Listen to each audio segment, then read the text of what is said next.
2024년 6월 이후부터 사람들은 매수 대기 수요 움직임에 주목한다고 알려드렸습니다. 그 이야기 지금 시작하겠습니다. 2022년 40% 조정 가능성과 2023년 바닥 다지기, 2024년 회복 가능성을 다 언급해드렸습니다. 2023년의 최상단 구매력과 위험선호 투자 성향이 강한 사람들이 움직이고 그 영향이 다음에 있는 사람들에게 퍼져나간다고 알려드렸습니다. 지금 시장은 구매력도 있고 위험을 선호하는 성향의 대기 수요가 움직였고 내년부터는 구매력 상단에 있는 대기 수요가 움직일 것입니다. 2024년 집합건물 거래량이 4,000건을 회복하면서 소폭 상승하는 흐름이 지속된다고 분석해드렸습니다. 이런 흐름이 지속되면 추가 폭락을 무서워할 필요가 없다고 알려드렸습니다. 그래서 무조건 폭락을 말하는 사람들은 시장 경험이 없거나 사람들이 원하는 답변을 해서 인기와 부를 축적하려는 사람 또는 학문적 접근일 가능성이 높다고 알려드렸습니다. 이런 질문도 많습니다. 지방 부동산은 가능성이 없나요? 회복장에서는 지방의 구매력이 높은 사람들이 서울에 집을 사고 본인들은 그 지역의 대장 아파트에 전세를 사는 경우가 많아지게 됩니다. 위험을 회피하고 싶은 사람들과 선택이 겹치면서 지방 대장 아파트 전세값도 상승하게 됩니다. 가능성이 없는 게 아니라 투자자가 없는 시장에서는 선택이 겹치는 시간이 오래 걸리게 됩니다. 인구 감소로 인한 부동산 하락도 지금 당장 걱정할 필요가 없습니다. 장기적으로 인구가 감소하는 부동산 시장에서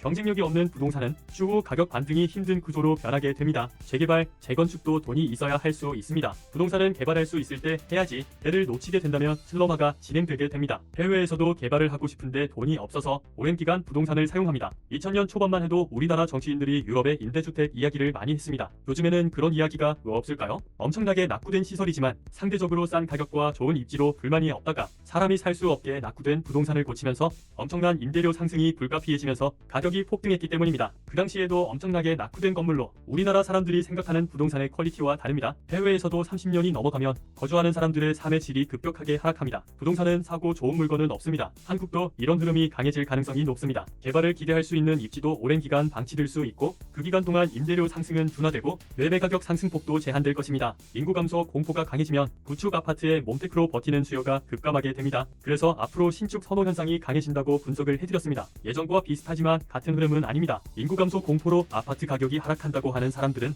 1차원적인 분석입니다. 아파트 가격이 하락하기 전에 상권이 무너지고 삶의 질 차이가 급격하게 벌어지게 됩니다. 이때 부동산 시장에 영향을 받으면서 인구 감소로 가격이 하락하게 됩니다. 이런 과정이 아직 시작 단계입니다. 서울은 지금 걱정할 때가 아닙니다. 지방 부동산은 어떻게 될까요? 지방은 대기업 산업단지를 보유하지 못하면 인구가 급격하게 감소할 것입니다. 지방의 대부분 사람이 서울과 그 주변으로 쏠리기 때문입니다. 아직 이런 흐름이 눈에 보일 정도가 아니기 때문에 인구 감소 부동산 폭락 이야기는 아직입니다. 지방 부동산은 앞으로 늦어도 10년 안으로 서울을 선택할 가능성이 높습니다. 내년부터는 부동산 포트폴리오를 재구성하는 사람들이 많아질 것입니다. 이런 수요가 서울에 들어와야 서울 부동산 재개발이 진행될 수 있습니다. 그래서 앞으로 재개발 진행은 어렵고 재건축 진행도 어렵습니다. 이런 흐름 때문에 집값이 폭락한다고 좋아할 일이 아닙니다. 집이 없다면 부동산 가격이 급등하고 급락하면 더 살기 힘들어지게 됩니다. 지금도 서울 안에서 살기 편한 곳과 불편한 곳이 있습니다. 이런 흐름을 점점 사람들이 더 많이 인식할 때 부동산 가격은 폭등합니다. 그래서 지금은 폭등 구간이 아닙니다. 올해는 서울과 경기권이 회복하고 내년에는 회복 흐름이 주요 지방으로 퍼질 것입니다. 하지만 추가 하락의 위험이 없는 상황도 아닙니다. 극도로 위험 회피형 전략을 사용하는 사람이라면